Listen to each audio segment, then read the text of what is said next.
Ladies and gentlemen, welcome to SIT, Study in Turkiye. I'm your host, Dr. Yavuz Selim Sılay, physician, entrepreneur, and venture architect. In this program, we're bringing all about education in Turkey with my premier guests. And today, I have a phenomenal thought leader, a columnist, a person who understands from psychology to sociology to international relations. Professor Dr. Bilal Samur, a great friend of mine for more than 30 years. He is with us today. Bilal, welcome to Study in Turkey. How are you today? Fine, thank you. Thank you for having me at the program, Yavuz. We're honored to have you. I'm really excited that you are providing your valuable time with us. Thank you. Bilal, we know you very well, but for our viewers, I really want our viewers to get to know you very well because you have done so many things in different areas. You are working in United Kingdom, what you have done in Africa, and your current work that you're doing as Bilal Samur. From your birth till now, who is Bilal Samur? Yes, who is Bilal Samur? It's a very important question. Let me try to answer this question. Bilal Samur is me. Of course, I am from Turkey, from city called Batman. It is southeast. It's located in southeast part of Turkey. I completed my primary education there, and then I moved to Ankara. In Ankara, I went to Faculty of Theology. I completed my university education there. Here, I would like to emphasize that Faculty of Theology, which is a part of Ankara University, it's an exciting place if you want to explore more in social sciences and theology, because what is the specialty about Faculty of Theology in Ankara? It combines theological sciences and human sciences together. It really, university education broaden my perspective and opens new horizons for thinking. And then I moved to England. I did my PhD at University of Birmingham.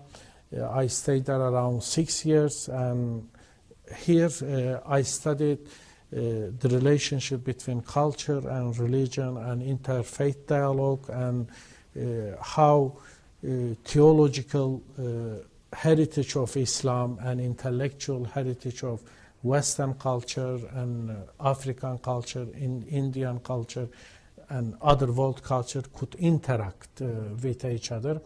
And during my stay in England, I had a lot of friends from Africa, from different Asian countries, and we had a great time together. We shared our relations, our ideas, reflections with each other. So we become the source of richness to each other. So the point is here,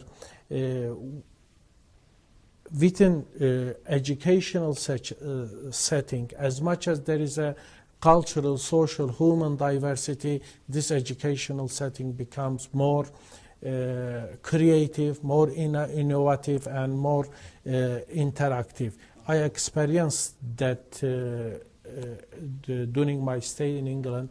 And I think, of course, we didn't just get a formal degree of PhD. At the same time, it was a place where we learn from other culture. And as I said before, I used to have a lot of friends from Africa. They are coming from different cultural, religious, ethnic background, and in our academical sessions and program, we contribute to each other's thought and academical development.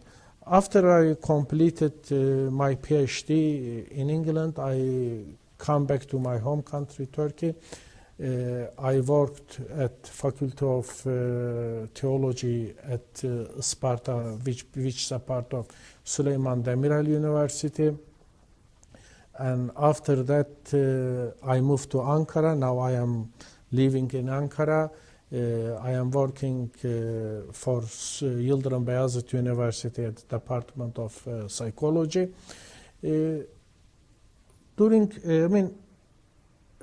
What I want to say at this point, when I look at my past, I look at my job, academical life, not as a job.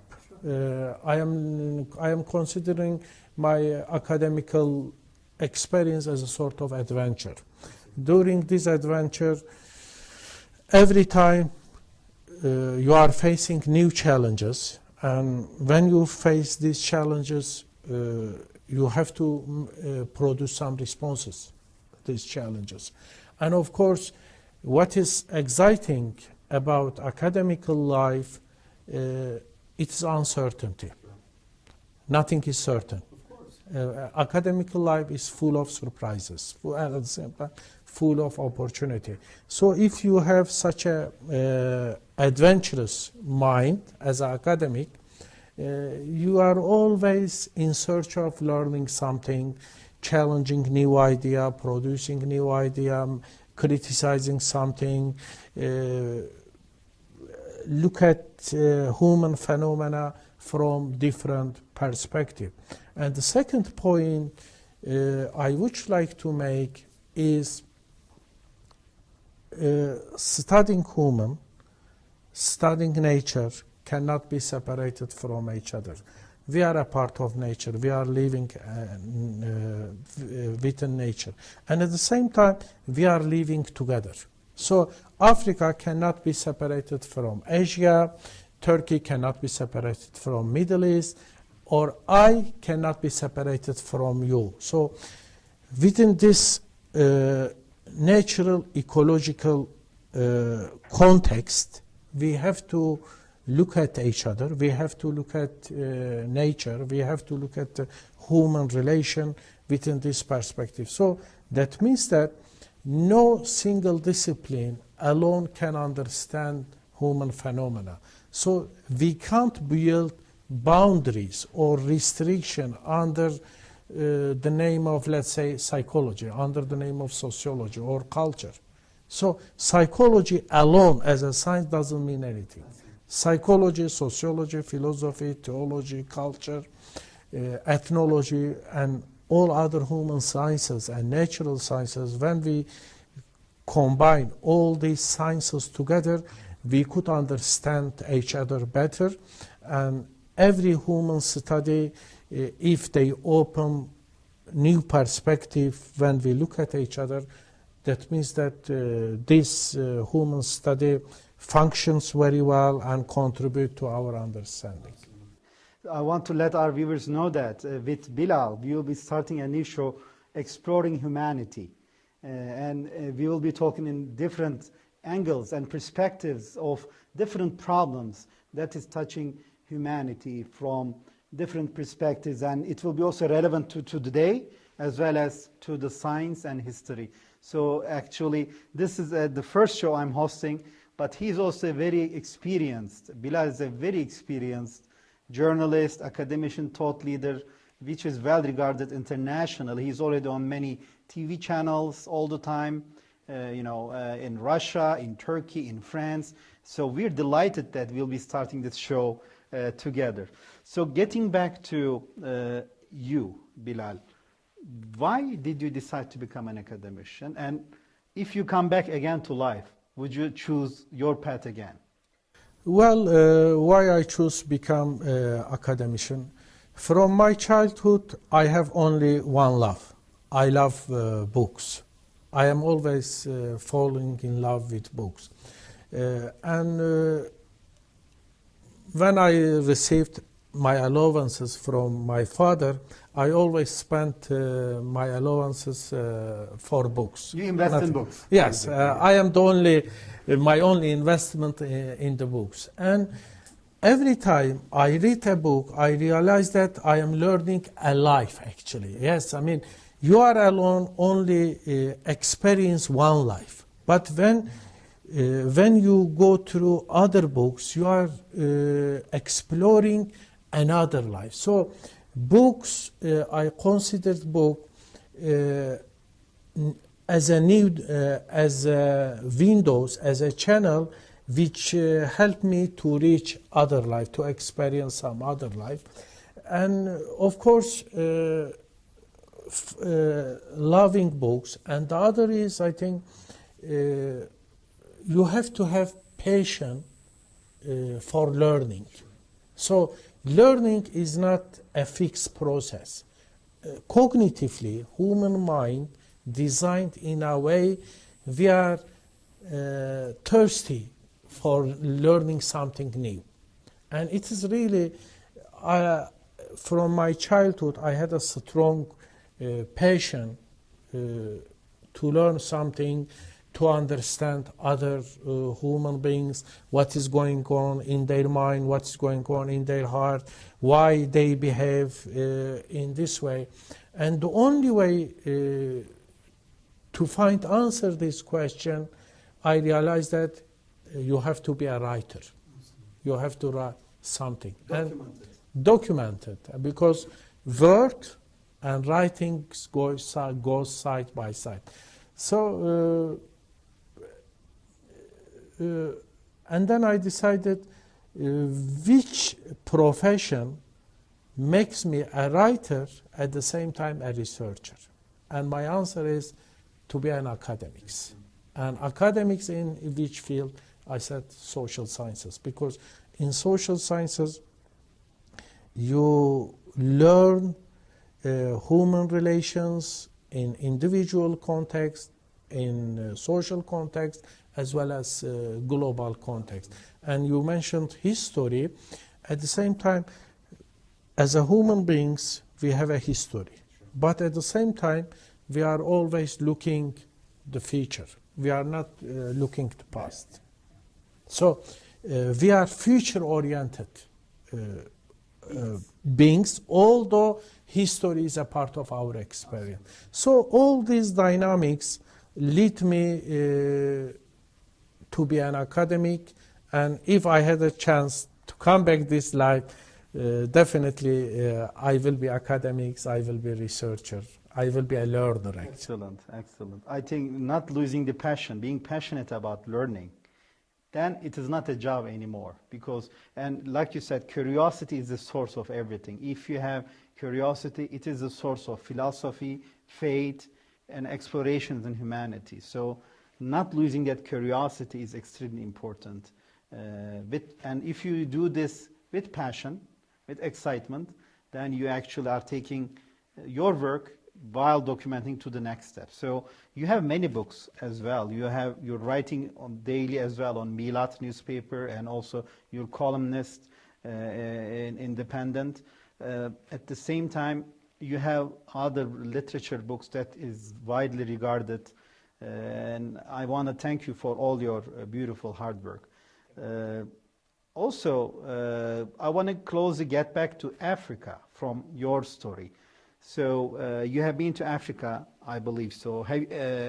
And how do you see the current trend in education as Turkey is becoming a global and international power and becoming more internationalization across the world? More interaction is happening. Like you said, you cannot separate just Africa or Turkey or Middle East or Europe. How do you see the current education relations between Africa, Turkey, and the rest of the world? Well, Turkey, first we have to understand Turkey. Turkey is in the process of re-exploration of itself, repositioning itself. And Turkey, so far, there was a traditional understanding that Turkey is a sort of, let's say, a sort of middle power in terms of international relations. But Turkey, when Turkey look at its past, its culture, its resources, its human capacity, its social dynamics, Turkey said that, no, I am more than a middle power. I am a global power.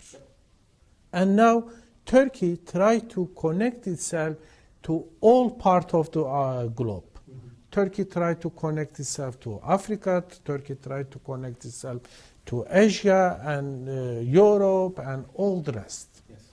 So Turkey now has a global vision. Yes. As a part of this global vision, Africa is become a vital part of this global vision. And Turkey said that I have something to offer to Africa in the field of education.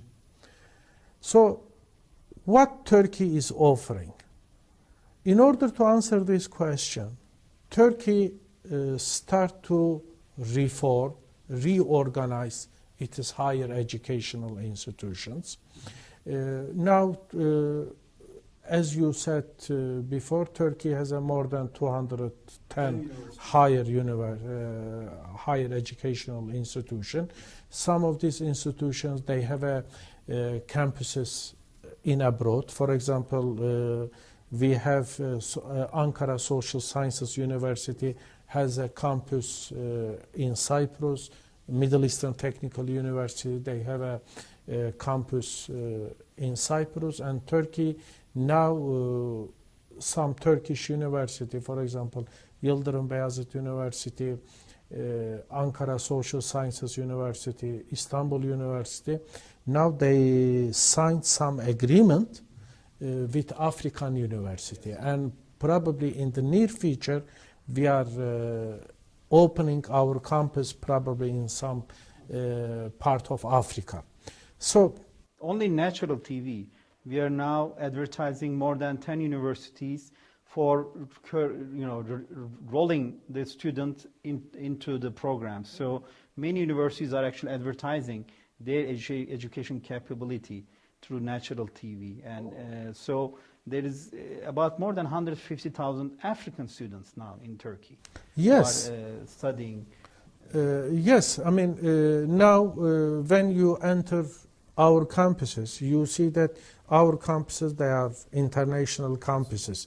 And African students, they are important part of this international environment. And I have a lot of students from Africa, from Gambia, from Niger, from Ghana, and from Somalia, and they are contributing to our classes. We are working together.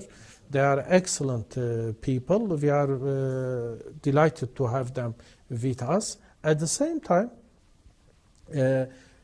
in many universities, we have many African student union, yes. And they have many associations. They set up many associations, and they are organizing many African cultural events, and they are in this event. They are introducing African culture, African cuisine, African music, African traditional way of life, and so on. So we are at the process of learning African culture.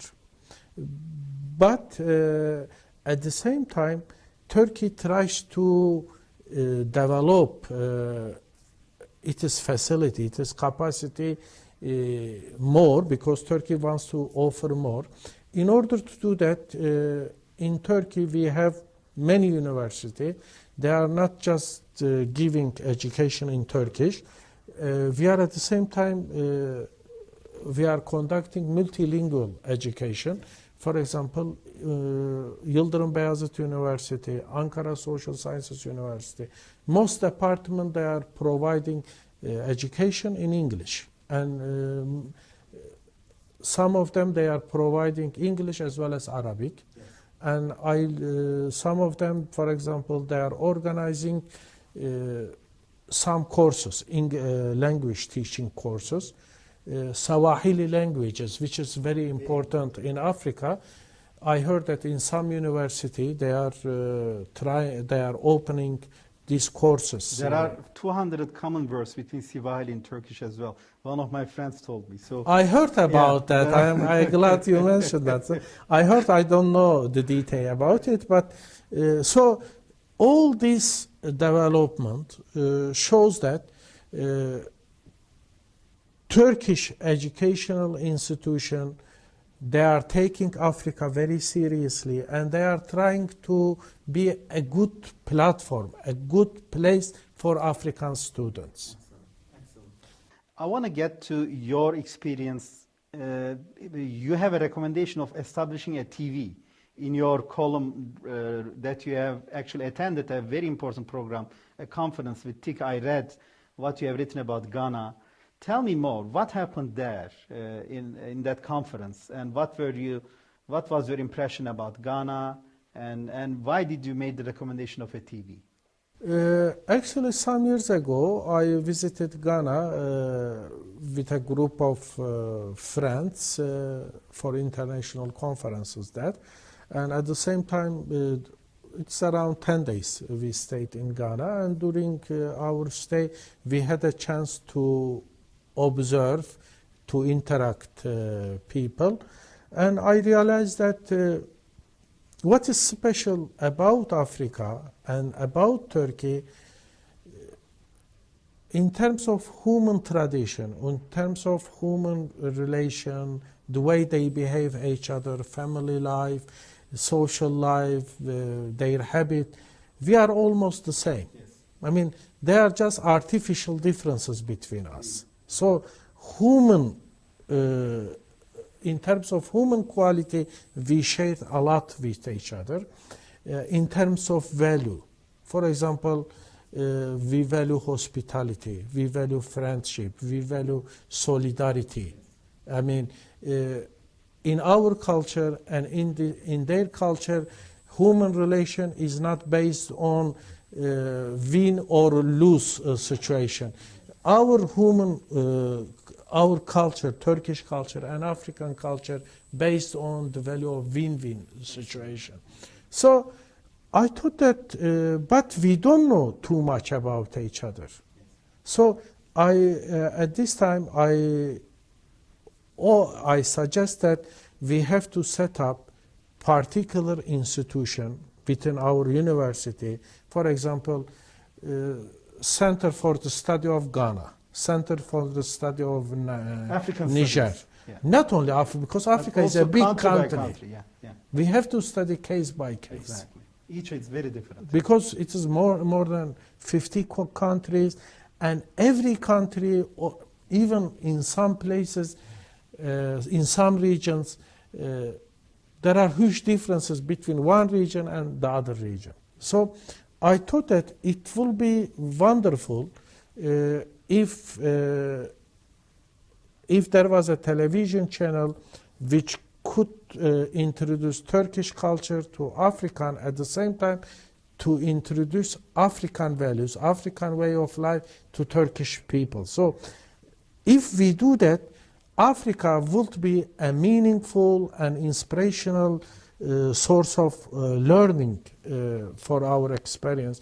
And I am so happy to achieve this dream, and we have Natural TV takes our message from Turkey to Africa and bring a message from Africa to us. So it is a sort of Natural TV become a sort of a channel.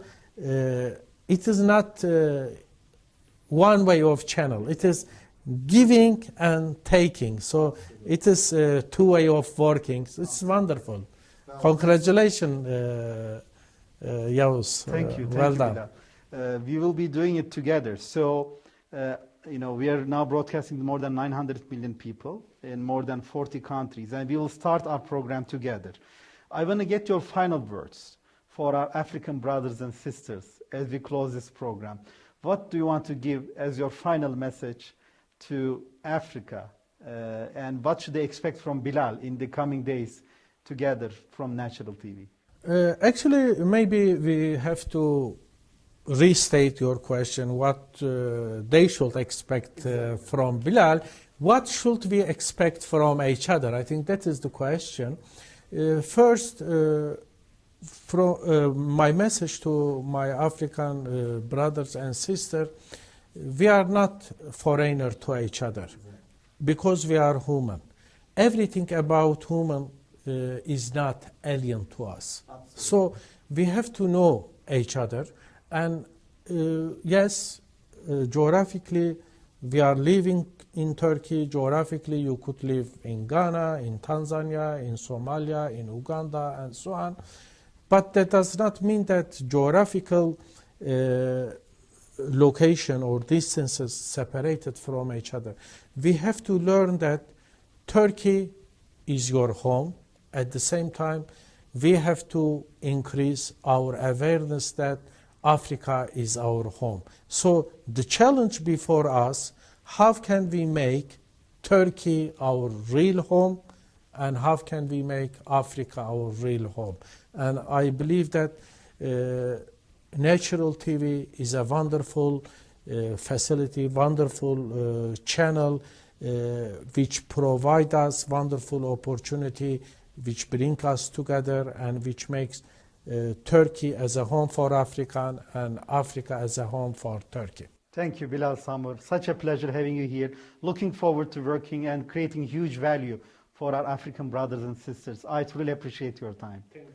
Ladies and gentlemen, this is the end of Study in Turkiye, and we are looking forward to creating great episodes with Bilal Samur under different names, such as Explorations of Humanity, and we looking forward to working and hope you stay tuned with Natural TV. Take care and all the best. Bye.